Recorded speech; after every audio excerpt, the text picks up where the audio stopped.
Hello, everyone. I am coming at you from our closed to the public gallery here in beautiful downtown Brandon, Manitoba on Treaty 2 territory. My name is Lucy Letterhandler. I'm the curator here at the Art Gallery of Southwestern Manitoba, and I am very grateful that we have this event scheduled today. It keeps this wonderful exhibition, Nothing Smells an Absolute Zero, alive in our minds, even as we miss you and your physical presence. We've done a number of virtual events already, which you can find on our social media, such as a lunch and look, where Chris Reid and I spent about an hour talking about her art and taking questions from you. We also have a virtual Jane's Walk, which is an interactive map of Brandon that lets you explore the locations of all of the artwork in the show, as well as the huge number of social services that are provided downtown. Now, I used to say that Chris had a kind of double life with her art and her day job, but the more time I spent both with her and with her art, the more I'm coming to realize that she doesn't really separate them at all. I think you'll see that this evening as well as she speaks with three professionals who work with housing and individuals who are experiencing homelessness in our city. Before I bring up our panelists, I want to ask you all to join me in reflecting on a longer timeline and a larger picture of what it means when we talk about having a residence here on Turtle Island, and if we take it for granted or if we can accept responsibility for it and act as stewards, good neighbors, and good ancestors. As I said, I'm speaking to you from the AGSM, which sits on Treaty 2 territory, the traditional shared lands of the Cree, Oji-Cree, Anishinaabe, Dene, and Dakota people, and it is also the homeland of the Métis Nation. We invite you to engage with the panelists through the comment section, wherever you're tuning in from, and we will have a chance to respond to your questions and comments at the end of the talk.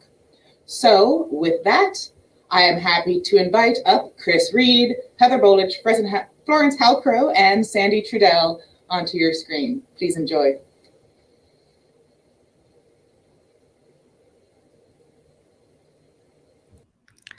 Hi, I want to welcome everyone here tonight. Before we get started, I do have to say some thank yous to a couple of people, the Manitoba Arts Council, as well as the Canada Council for the Arts, that provided funding for this project. I have very, very many community partners involved with this project because I've interviewed service providers and people who have experienced homelessness, people in the community. The service providers have been extremely helpful in connecting me to a lot of their clients as well.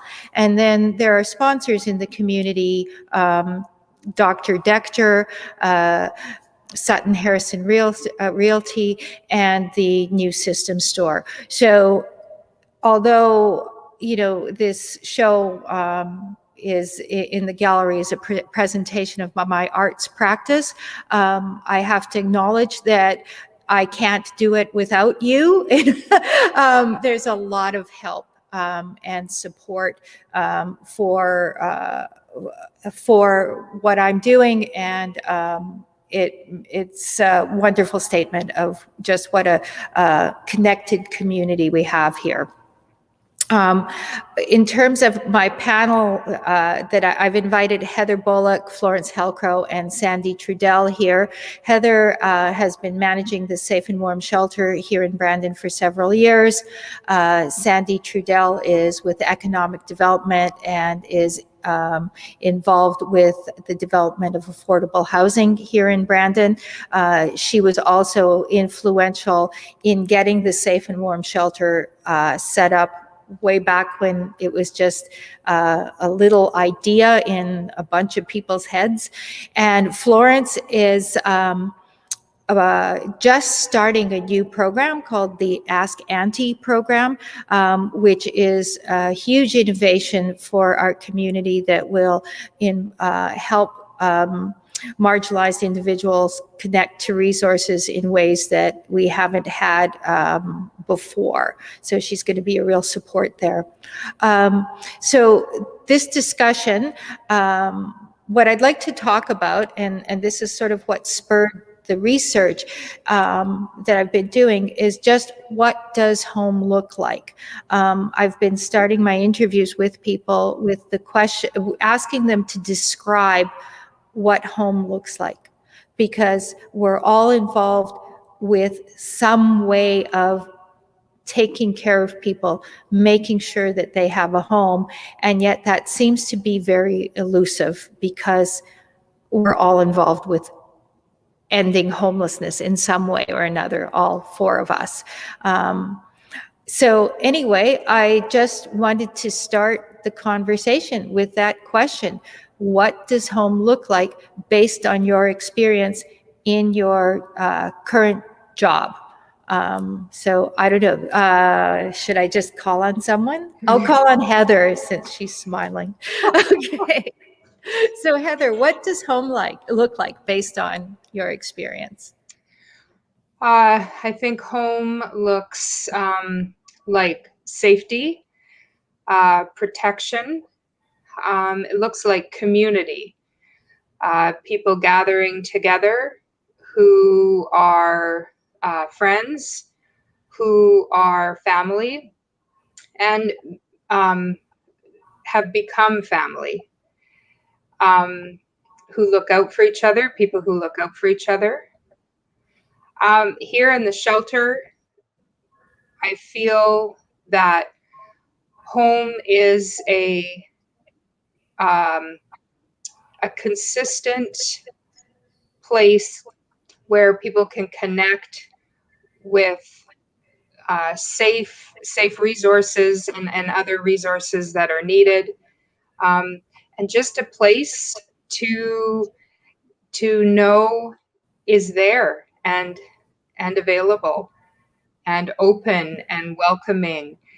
And no matter what kind of a day you've had, you know that there will be a smiling face at that blue door behind the building, that people know that there's that welcome to be home, to be home. Okay. So, Heather's defined it as, more of a feeling than an actual structure.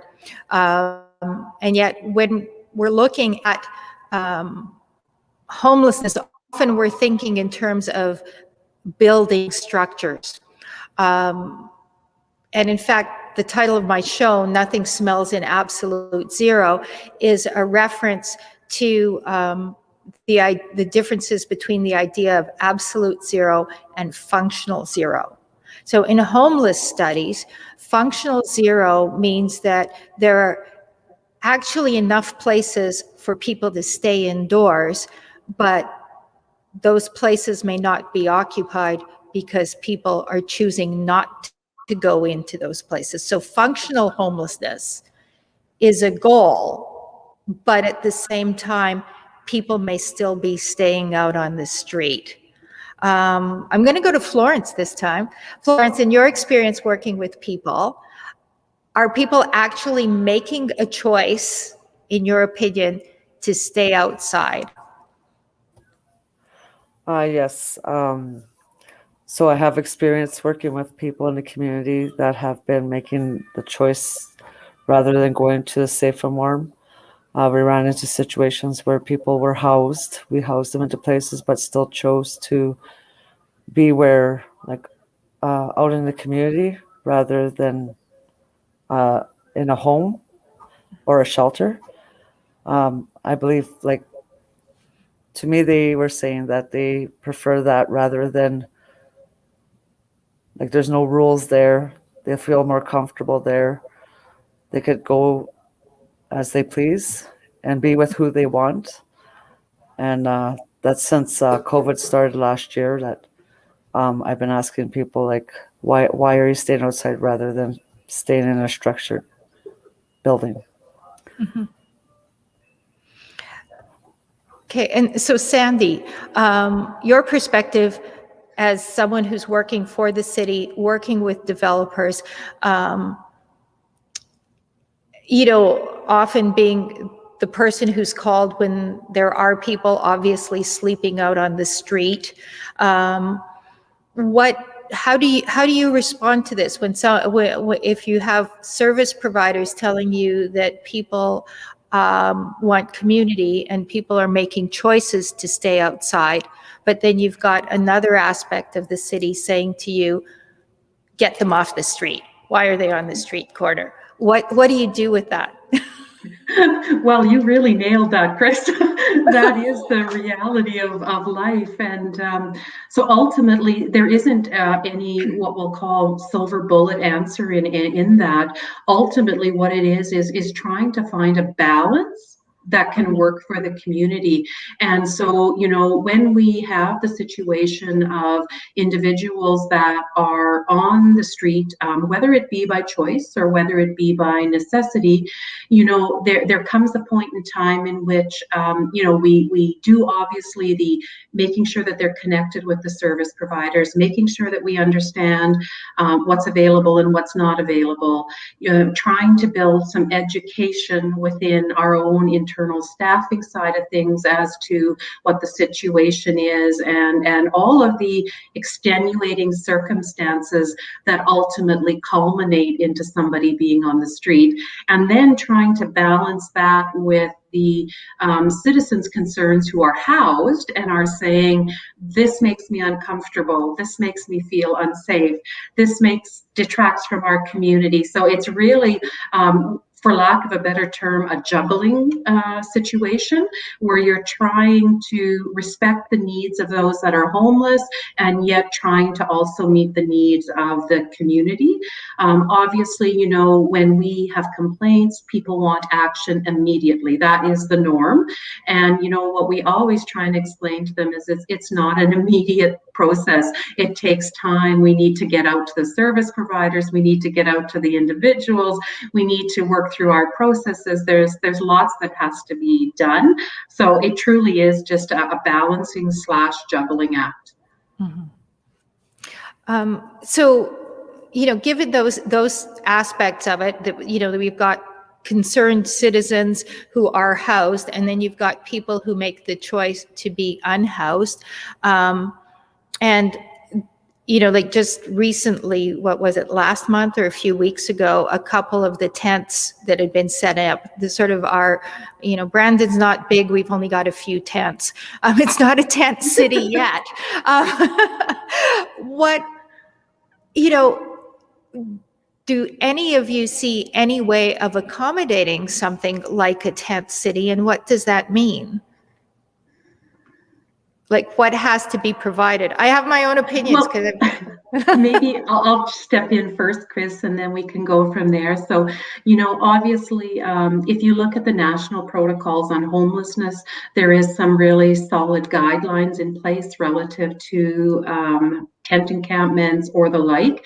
And so, really, the municipality working with the service providers have to figure out a solution that might work, right? So, and it's a very difficult situation because you are dealing with two, what I'll call, competing interests, right? So you have this need to ensure the safety and the well-being of the individuals that are homeless or at the risk of being homeless, and yet you also have other expectations from individuals that you're going to uphold bylaw standards, you're going to upload rights to trespassing and all of these other parts. And so it truly is a challenging situation, but it's worked in some centers, not worked in other centers, and it's a work in progress here in Brandon.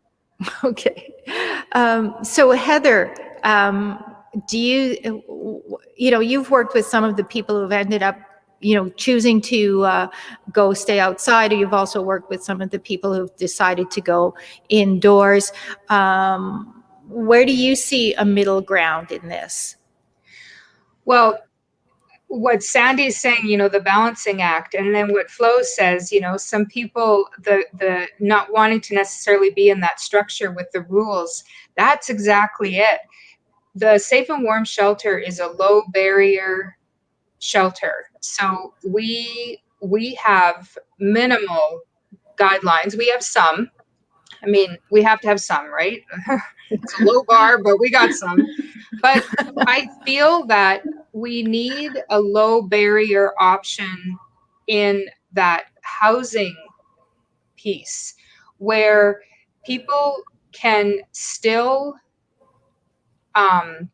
some of lifestyle choices, addictions, whatever people are working with, they're still welcome in these buildings or structure or area that's low barrier.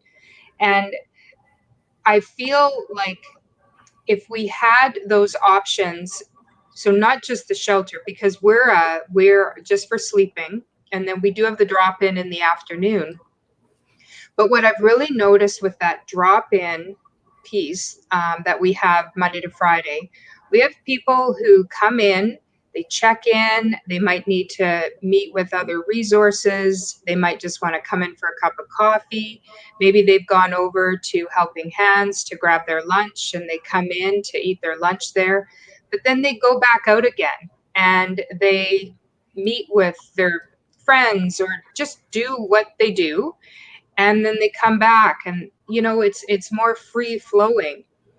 If we had something that was that low barrier piece as a housing option, where there was still an opportunity for people to communally gather and feel safe to be able to communally gather, where it wasn't infringing on other, like Trudy said or Sandy says, like on bylaws and on property and safety.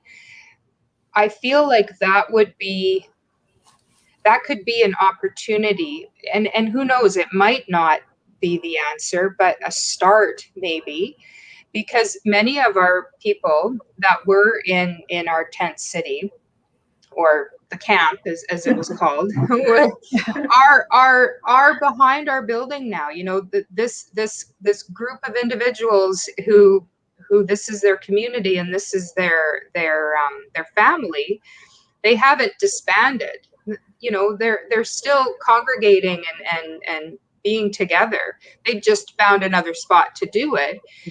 And so if there was a place where people felt welcome to be able to do that and know that they wouldn't be bothering anybody to gather that way, that could be an option for the housing piece as well. If we had we've got other housing opportunities for people in Brandon, like Meredith Place, and it's wonderful. If we had that low barrier version of, say, a Meredith Place, where there was still that opportunity for people to not have quite as many guidelines, perhaps that would be a start for some of our people. How an individual, what their definition of home looks like is very different, and it doesn't always involve a structure. And we've seen people who have been housed who were living in unstructured ways. They've turned their apartments into their unstructured camp version of what their place looked like. We've seen that. So this is about somebody's definition of what they're comfortable with and how they want to live, and that's fair. We just, like Sandy says, we have to just strike that balance for people. But low barrier to me is where we need to start, where it becomes kind of a wraparound service in that place as well, where just like it is with the Safe and Warm in specifically the afternoon, where resources can meet people right where they're at and be client-centered, be about what the person needs, and without infringing on those other pieces of city life, which are important, no doubt about it. Florence, I've noticed you nodding your head to some of the things Heather was saying, so I was wondering if you could chime in here and comment on what does that look like? What does low barrier housing look like? What do how do you is there a way that you can have that low barrier housing fitting into a neighborhood? Because that seems to be a bit of the issue, is that when the larger neighborhood takes note of the camps, that's when the camps go. Because I think I've been aware of people staying in certain places for extended periods of time, and it isn't until someone notices that their home that isn't a traditional home, their camp, gets ripped up. So, Florence, can you comment?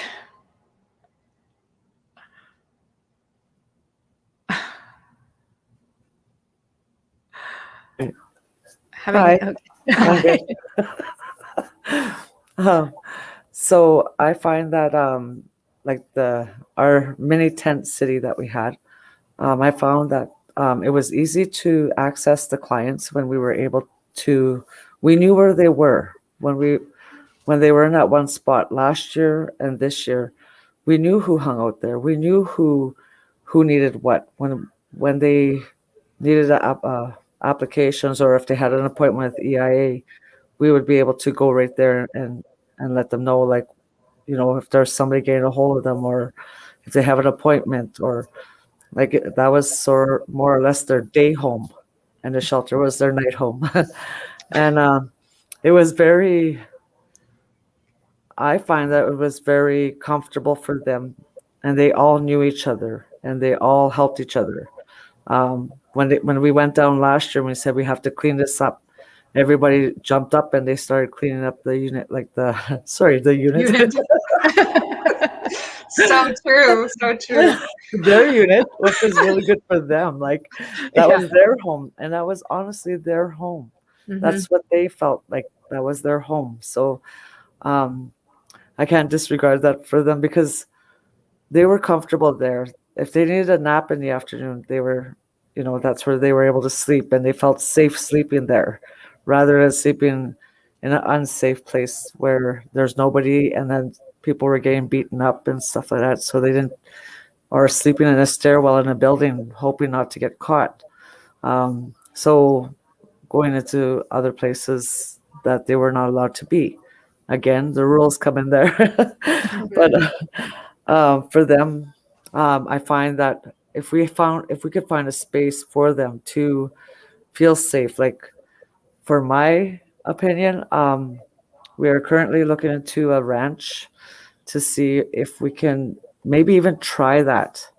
Give them their little tent city, give them a porta potty, and try something new that could help the community, like their community, and then have the wraparound services there as well. We're trying different things at the Brandon Neighborhood Renewal Corporation to see, like, we've been trying to purchase places such as Princess Dental and other places, but they all fell through so far. But we're hoping to, like Heather was saying, try to find a place that works for everybody. The city of Brandon, the community, the people that are living in those places, the people that are housed, like something that's good for everybody. Because I have to say, and I have to commend our community, like, we have so many resources in our community, and the people in our community, we're always there giving them jackets, giving them blankets, giving them food. So we had the full support. They had the full support of the community.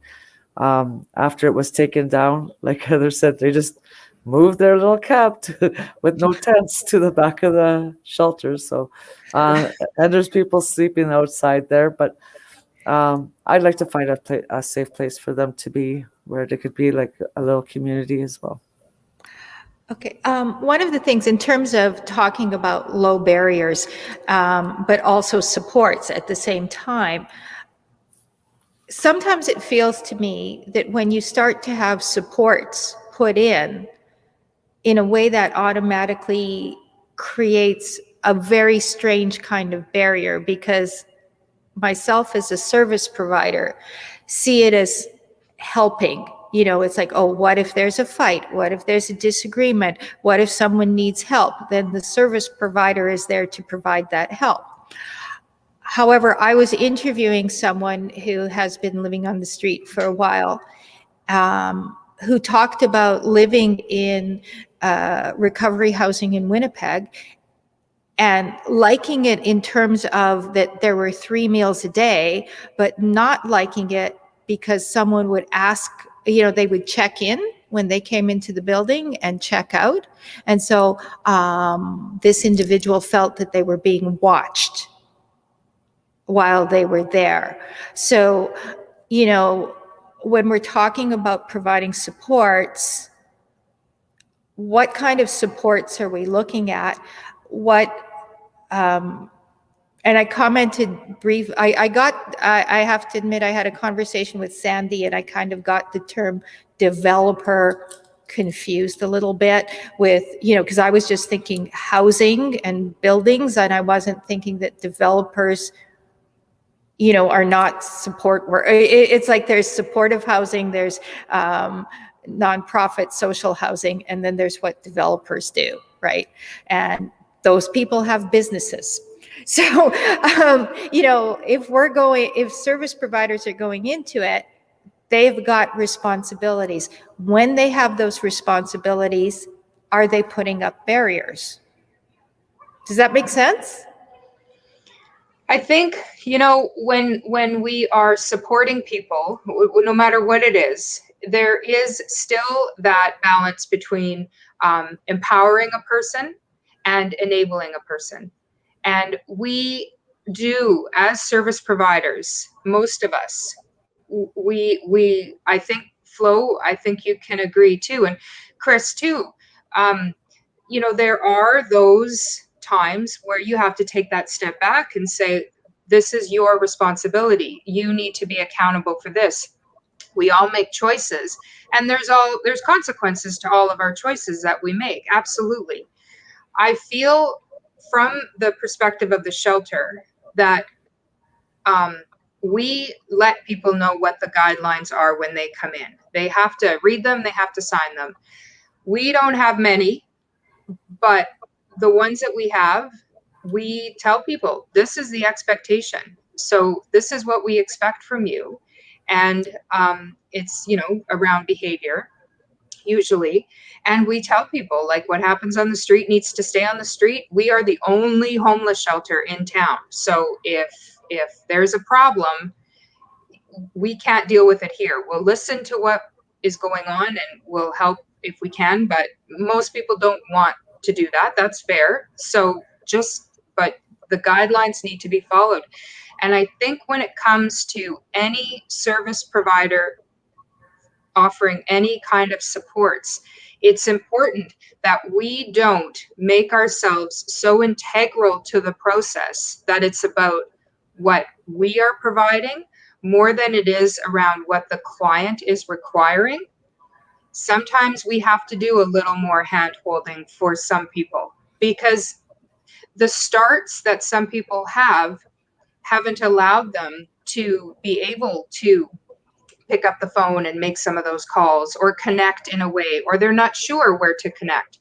But as much as we can to say to the person, that I trust that you can do this, and we will provide you the opportunity to do this on your own if you need help, and we model and we assist, but that we don't create that helplessness, that learned helplessness, where we have now created a person who can only function if I'm in the room or Flo's in the room or any of the service providers that are offering any of the services that are provided in the city of Brandon, that we don't become that barrier to the person's success because we've made it all about us helping. Okay. Yeah. Okay. Now, the other thing about this project, part of the reason I started it is because I live downtown. Generally, downtown is seen as one of the less desirable neighborhoods in Brandon. And I'm close to a lot of the resources that the homeless and at-risk population access. I consider them my neighbors, and I kind of wonder why my neighborhood's okay with that. But, like Florence was just talking about how the BNRC is looking at other options and something like a ranch or something. How can a neighborhood become accepting of a massive number of social services, sort of mixed income, very different lifestyles, and yet when I go to some of the newer developments that seem more planned than my neighborhood, it doesn't seem to have that kind of level of tolerance for the diverse behaviors that we're talking about when we're talking about people who are living in shelters and people who are living on the streets. Sandy, does that make sense? Can you comment on that? Absolutely. Well, and the interesting part of it, Chris, is that manifests itself virtually in every form of affordable housing. It's not limited just to homelessness. We encounter this in many other areas of the city, and really it does harken back to when you see areas of the community where the inhabitants and the dwellings that they're living in are all pretty much the same. There is this natural tendency to resist anything different that is coming in. And so, it doesn't matter whether that difference is people or whether that difference is the type of a home or the occupants of that home. That is throughout. And I mean, we all have that term, we call it the NIMBY, so the right. Not in my backyard. And, while it doesn't help the situation we're discussing here today, what I can say is it is far greater spanning than just this homeless topic that we're talking about. We have many affordable housing projects that are tremendous projects, and they are opposed by neighborhoods simply based on their perception of what that development is going to do to their neighborhood. So that's, and you asked the question as you started this conversation on this piece about why is the downtown at this stage more receptive than maybe some of the other areas of the community. And I think it really does harken back to the fact that there is such a diverse type of people and housing and arrangements that are in the downtown, that it doesn't raise the same level of awareness that it would in another area where everything and everyone looks similar, right? It's, it's probably one of my greatest challenges, as many a day is spent banging our head against the wall because, we try our best to educate the regulators and the community that, you can't judge a development based on your perception of the people that are going to occupy it, because it is just simply a perception. And yet, unfortunately, what happens is those individuals that oppose projects of these natures typically are very vocal. They're very well respected within the communities. They have a stake. They have the skills and the expertise to organize themselves and to lobby against projects. And so therein lies the problem, because it then manifests from what one would say is a real problem into a political problem. Right. Right. So, okay, let me throw a really bizarre wrench in the works, right? Okay.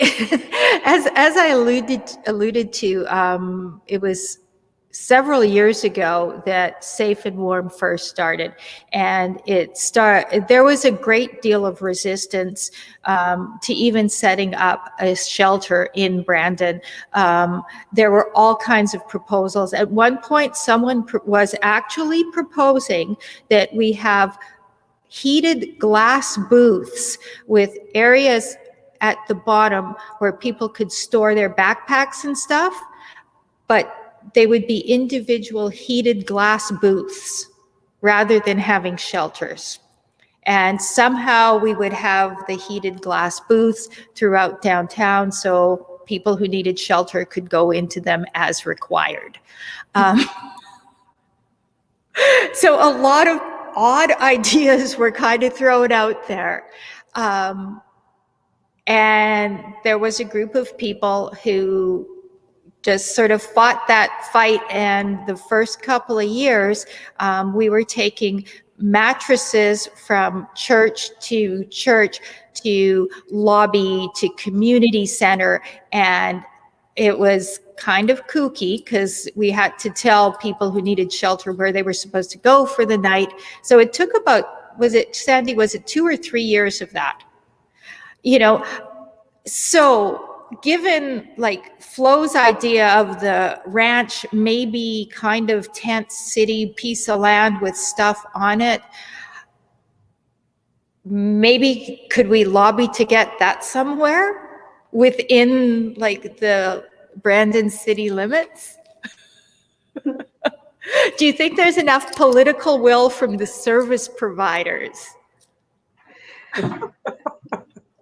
Well, Chris, we've all talked about the reality of the homeless and the fact, and we've talked about it tonight, where you take down a spot and they just show up in another. Like we're just moving the locations around, right? And so, Right. I don't know the answer to your question of is there enough support, because it goes far beyond just a small group, right? Because, Right. Like Heather mentioned, in order for whatever solution it is, we have to ensure the wraparound supports are there, right? And the appropriate supports are there. We have to have the whole respect built into the process side of it. We have to be able to balance the community needs that are the housed population with the unhoused. Like there's many pieces at play there. So unless Flo or Heather can say unequivocally there is a grand solution, I don't have. I think we put it. I think we put. And this is what I said when COVID first hit. That we should just cover up the parking lot behind our building, and just make that as like a place, because people are hanging out there anyways, right? And then they can come into the shelter if they want to, but there is a place for them. But well, actually, I think what I said was tents in Princess Park, but maybe not. I was pretty serious about that at the time, because we were not quite sure what to do with folks when COVID first hit, right? Because how do you self-isolate in your home when you don't have a home? So that's another topic. But I think something that's downtown, like I'm picturing these neighborhoods, in the outskirts of Brandon. I'm picturing some of our people hanging out in those neighborhoods, Flo and Chris, like that would be fun, because we're assuming that they would want to be there, which I don't know that they would, but I think an area where people can still congregate, right? And find each other, because Flo made a good point too. We knew where everybody was. We kind of do now, because they are set up back behind our building, so we kind of know where people are. So like in the afternoons when we've got an abundance of water bottles or freezies or whatever, you just call out the back door like, hey, does anybody want a freezie? So we know where people are for other things too. Flo, when you guys were doing pit count, you knew where to go, right, to find people. But I forget what the question was now, but all I could think of was the tent cover out the back door of the safe and warm shelter. So people are protected from the worst of the elements in the not in the cold months, obviously, but it's a place to be. I don't know. I think the city of Brandon owns that parking lot, so just putting that out there. Well, it's this idea of what does that place look like? Because people are constantly, they set up the tent, they set up the campground, and then they get moved again. And again, the same person who said they felt watched when they had to check in and out of the place they were staying remarked that what they would like is a piece of land where everybody could just set up their own little spot. So in other words, a tent city, but who gives them that piece of land? And then the reading that I've done on tent cities and how to handle them, they sound pretty much like a municipality really quickly, because they recommend porta potties, they recommend a place to shower, they recommend regular sanitation.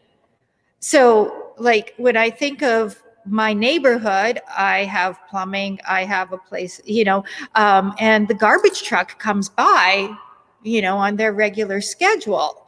So it's like, is a tent city any different than any other neighborhood, except for the fact that people aren't living in structures that have indoor plumbing? They may not meet building code. Yeah. So is that really such a bad thing? Is a tent city really such a bad thing? But again, once we put the structures in place, like garbage pickup, are we putting in barriers? Are we putting in things that these guys who are staying outside, who've chosen to stay outside, have moved away from? Flo, since you're muted, I'll just call on you. Okay, well, first of all, I just want to share about prior to Tent City, our 2 tents out there. They were actually in the dip 3 years ago. Like it's the place across the street from the Crystal Hotel, Right. and so they would be down there. But that's the same thing that you said, Chris. Is they were requesting we put a toilet down there. We would give them garbage bags. We would give them harm reduction supplies to put away the needles, and But once we supplied them with that kind of stuff, it was like they cleaned up their area and they were helping us haul all those garbage bags out of there and stuff that were not required in that area. So I think they would take good care of that area if they were to have a space of their own. But the thing is too, we don't want to enable them at the same time, and that's where the wraparound services come in too. Right? When we were at the Redwood Hotel, that was a huge positive for some of our clients, because we didn't realize that there was elderly people that were actually homeless. And then when we had the Redwood Hotel, it was a perfect spot for us to get them their birth certificates, get them on EIA, get them Manitoba housing. And I believe that 5 of those people are still housed to this day from the Redwood Hotel. Mm-hmm. And some of them have been going in and out of services, into units and then out of units. And like you said, finding the resources and then taking advantage of those resources and using them on multiple occasions, and then taking away from the other people. But that's not what we want to provide. We want to provide a safe place for them to feel that they're welcome there, mm-hmm. And feel that they are, the ranch would be a building would be there for people, like a healing lodge, and then maybe horses for the horse programs.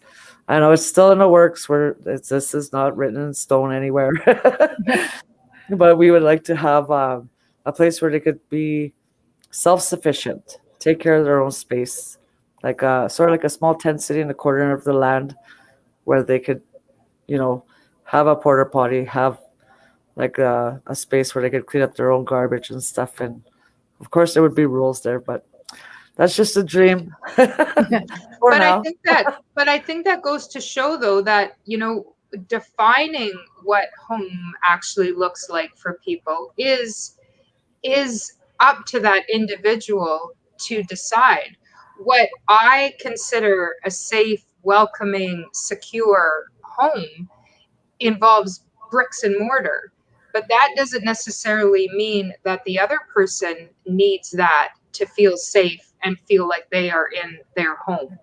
So as best we can, talking to the people who are actually affected by this, finding out what home actually looks like for them, how they define that, because those structures that will go in place, like in terms of garbage pickup and all those natural things that come with being human, that's going to get developed in that way that works in whatever that you want to call it, like a tent city or whatever, the ranch.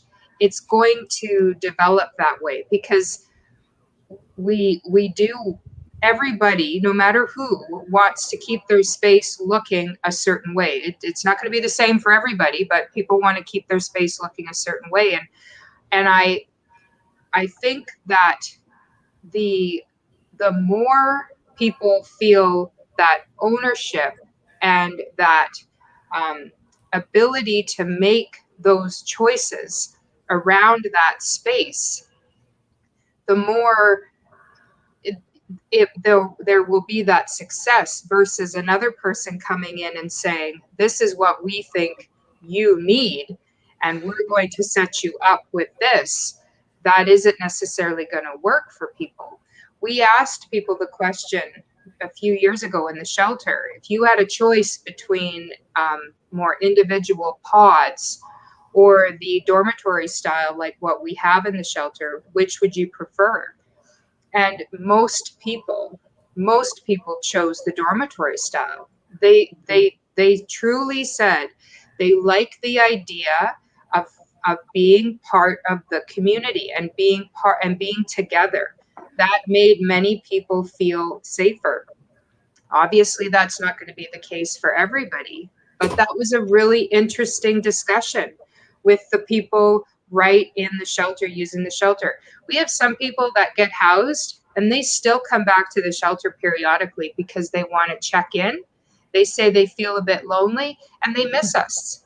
And it's great because then we know that we've created that feeling. We need to, as a community, perhaps work on creating that feeling in a housing capacity that works for the individuals that will access that housing. And I still feel as low barrier as we can make that for people based on whatever it is they themselves feel they want is the way to go.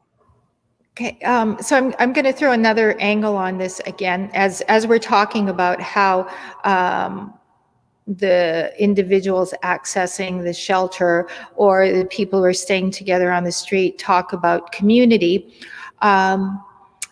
Sandy, in terms of some of those really developed neighborhoods where people are talking about how they don't, like you were saying, everything, the more the same, do they have that level of sense of community, or is that within the individual household? Like, do you see actual community groups coming forward, or do you see, a small handful of people who tell you that they're representative of the community, but they just are quite vocal? We see a combination of all of it, Chris. In some of the neighborhoods, it truly will be one or two one-offs that have opposition, and that's where it is. Then we've had other projects where entire communities banded together, like entire neighborhoods banded together, and it was very evident because when you start talking with them and you're hearing the same words, the same term, like we're humans, right? Like everything that comes out of us isn't the same. And so when we start hearing everything the same, we can tell quite quickly that they have come together, they've organized, and they're sharing common themes and messages that they believe will stop the projects going in. So we've seen the whole range. There are, like I say, right from one person opposing to a cohort being against it, then to another group that will indicate they're speaking for the whole neighborhood when in fact they aren't, right? And Yeah. then we've got where we actually see the bulk of the neighborhood come forward. So we've seen all of those situations. Mm-hmm, mm-hmm.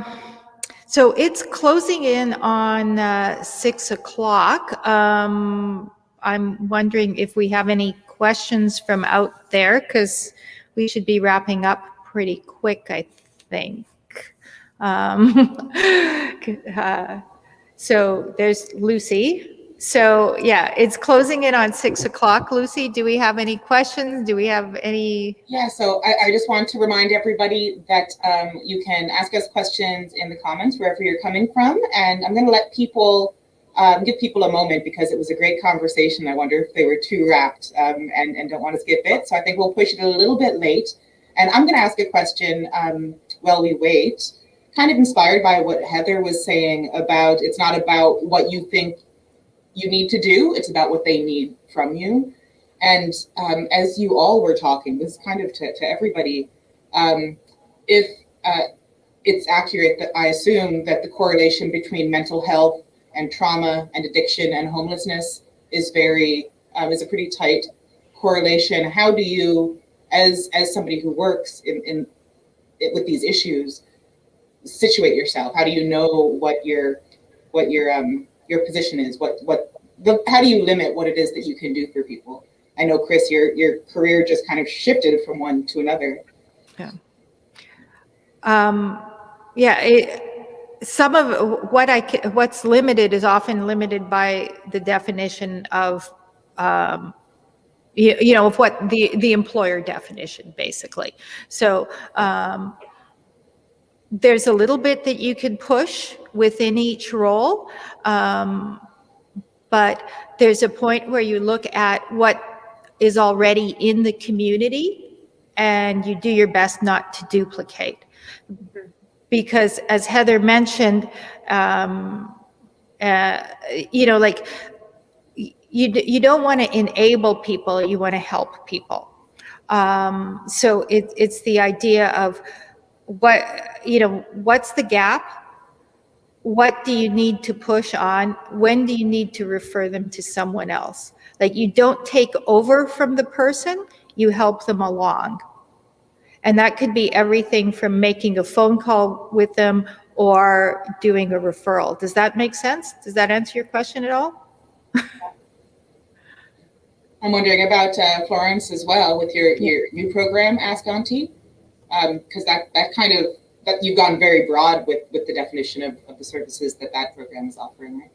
Yeah, so we do like navigating them to the right services, advocating for them, and trying to help them with housing. We help them with, like, sometimes it starts at rock bottom. Like, it could be as simple as getting them an ID, like a birth certificate, or guiding them how to go get a picture ID, because nowadays everyone needs a picture ID. And then some people just need guidance, like, well, who do I phone if I'm having trouble with my renter, or like. So we're very open to helping with almost whatever a person requires, but it always starts with the person. We ask what they want and what they need, and then we try to help them, like we navigate them to the right resources. It's about that relationship building too, right?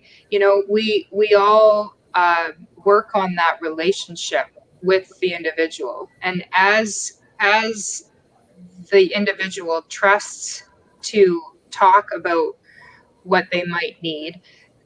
Sometimes it's obvious, right? Like if we had people coming into the shelter and they needed help with housing, and they said that they wanted to talk to somebody about that, we will send them to the housing coordinator at 7th Street.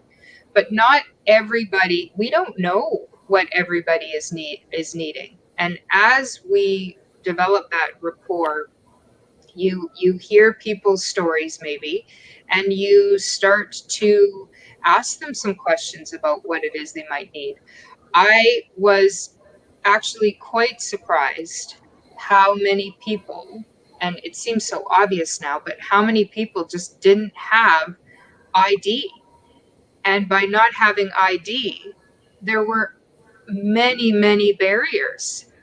So, and how many people, didn't have the opportunity to make those phone calls to EIA to get some of that in place, and just um, things that you just, unless you know the individual and take that time to get to know them, you're not sure. And then we do, and Flo said it, like with the community that we have, it's amazing. Many of us can phone out to each other, and if they don't know who could provide this help, they'll know someone.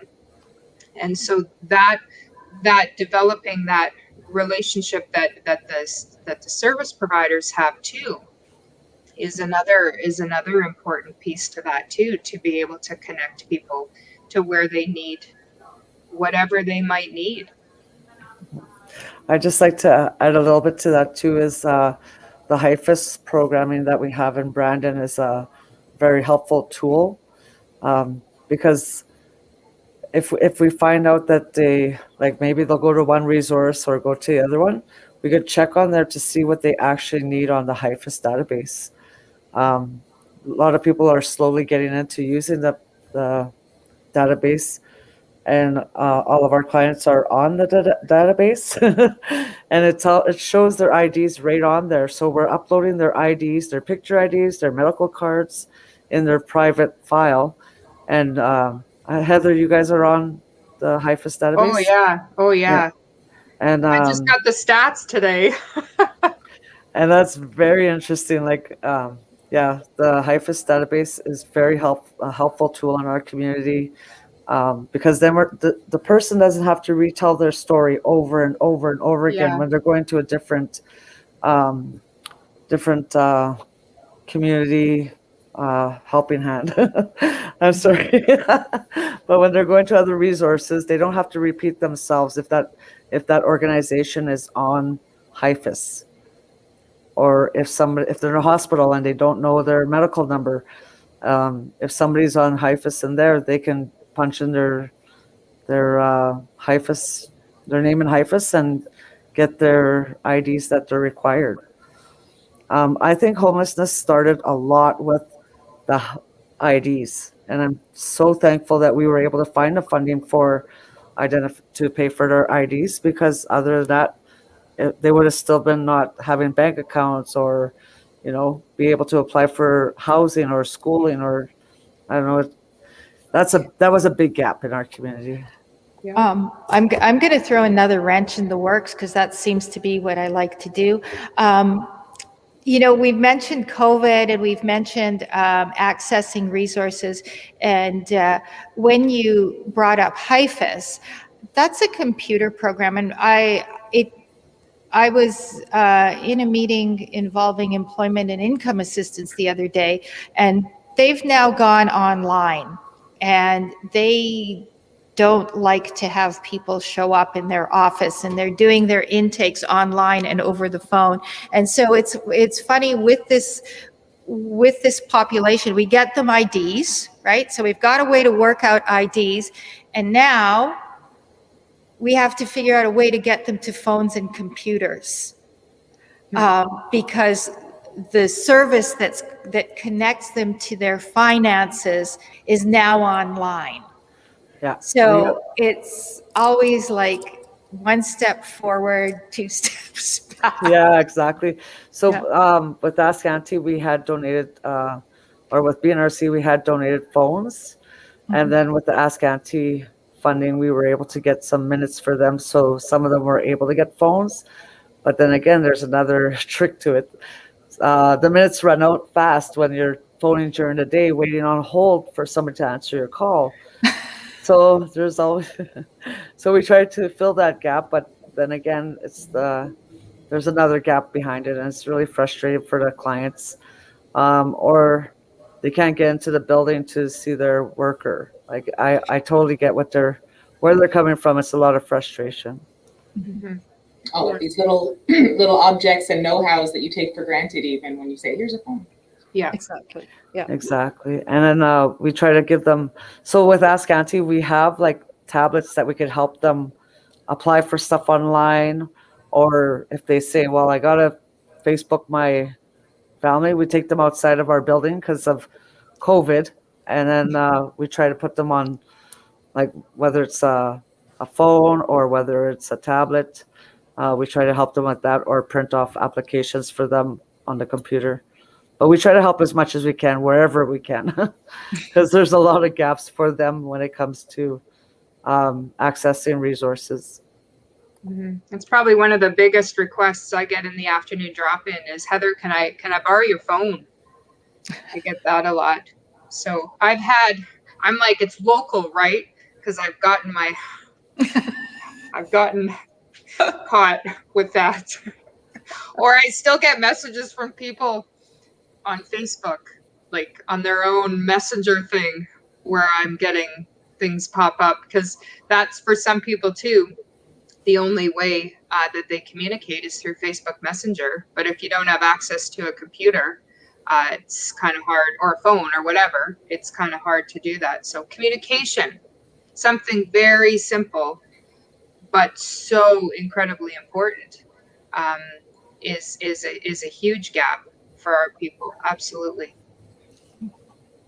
We have a question from our friend at Killarney, wondering if there's any literacy programs available for folks in Brandon. There's a Literacy. lot. Yeah. Yeah. Who wants to take that one?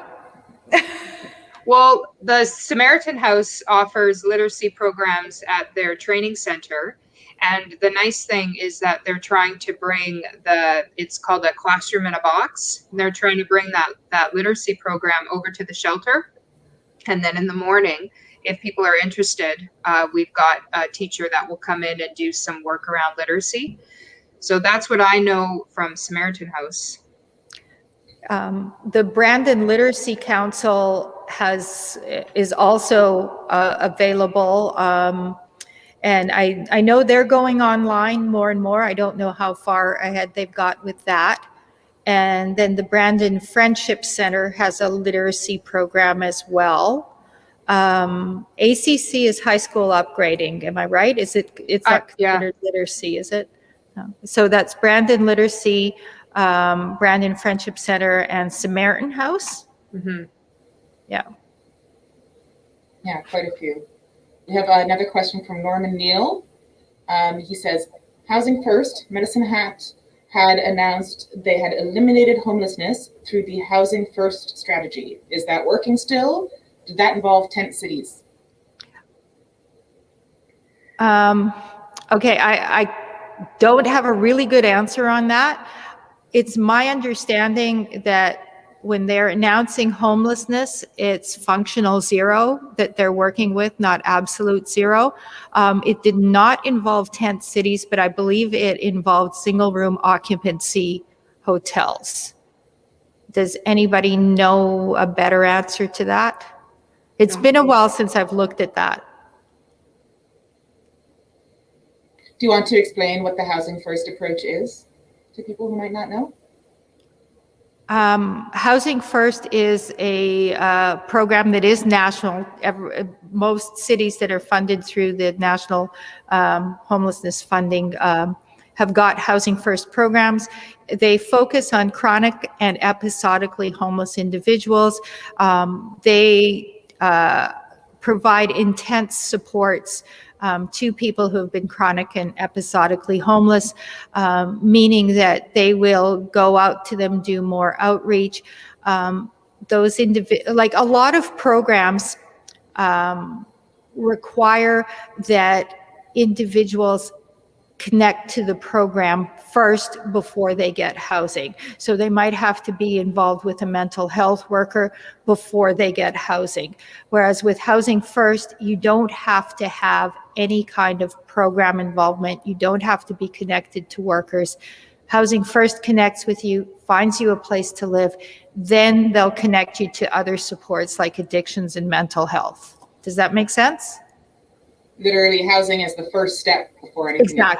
Exactly. Instead of having mental health as the first step or addictions recovery as the first step. Well, we've pushed it 10 minutes later than I wanted to, but those were some great questions, so thank you. Mm-hmm. I wonder if you guys wanted to if you had any final statements before we wrap up, say goodbye. I just want to say thanks so much to Heather, Sandy, Florence, and the Art Gallery for their time and helping me out with this project. Well, thanks, Chris. This Thank you. was really a great platform, and I really, really enjoyed your show. Thank you very much. Thank you. Yes. Thanks for having us. Okay. Okay, and thanks everybody for joining. This is recorded. If you want to share with people, you can find it on the AGSM's YouTube page for easy sharing if you want to spread this message around. And follow us on all our social media so you can see a bit more of the show, even as we're in lockdown. And get in touch. We're easy to find if you have any questions for any of us. Okay, have a great night. Thanks for joining us. Good night. Good night.